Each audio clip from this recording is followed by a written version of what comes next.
Hi everyone. So last lesson you should have spent some time looking at cumulative frequency curves and finding the interquartile range and the median.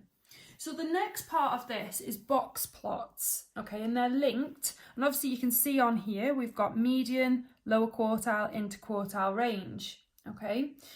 So what we're going to be doing first of all is practicing drawing box plots. Okay, so there's some information that you need to know about how to draw a box plot. So I'm going to go through the one down here and then I'm going to show you how to draw this one. And then we're going to talk about, because this is what's key about box plots and cumulative frequency, is actually being able to compare the data, which is what this question is down here. So first of all, let's have a look at what a box plot, the information in it is. Okay, so this first line here is the least, and this is height. Okay, so it's the smallest value of the data. Okay, so that's what that line is. Then we would draw this line here. This line is the lower quartile. Okay, then we've got this one here. This is the median. This line here is the upper quartile, and this one here is your highest value. Okay, so the highest height. Okay, so you need to know 5 pieces of information. Okay, so let's see what information we've got up here already. So we've got our least height, so we've got that one. We've got our lower quartile. We've got the median, but we don't have the upper quartile and the highest height. So there are 2 things we're going to have to work out first of all. Okay, so the upper quartile. So if you remember from last lesson, to work out the interquartile range, you do the upper quartile, take away the lower quartile.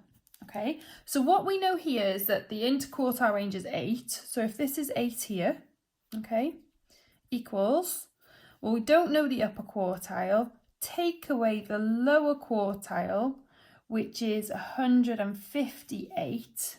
Okay, so what I can do, if you're not sure, you can guess. You're not going to do 158 take away 8 to work this out. Okay, the upper quartile has to be more than the lower quartile, otherwise it's not going to make sense.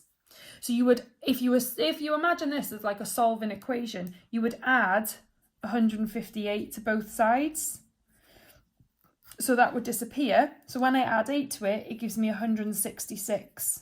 Okay, and check that that makes sense. Well, 166 take away 158, yes, is 8.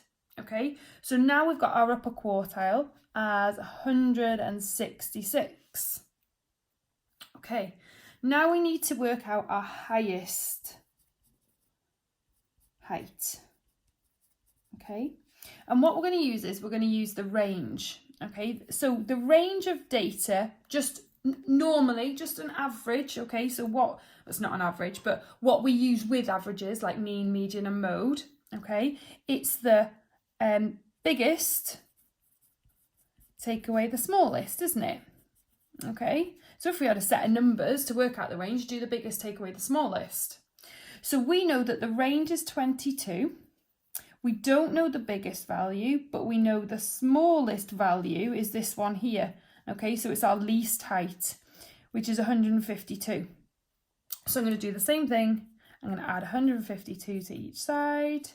So this part disappears. So what I'm left with is 174 equals the missing value. So the highest height is 174.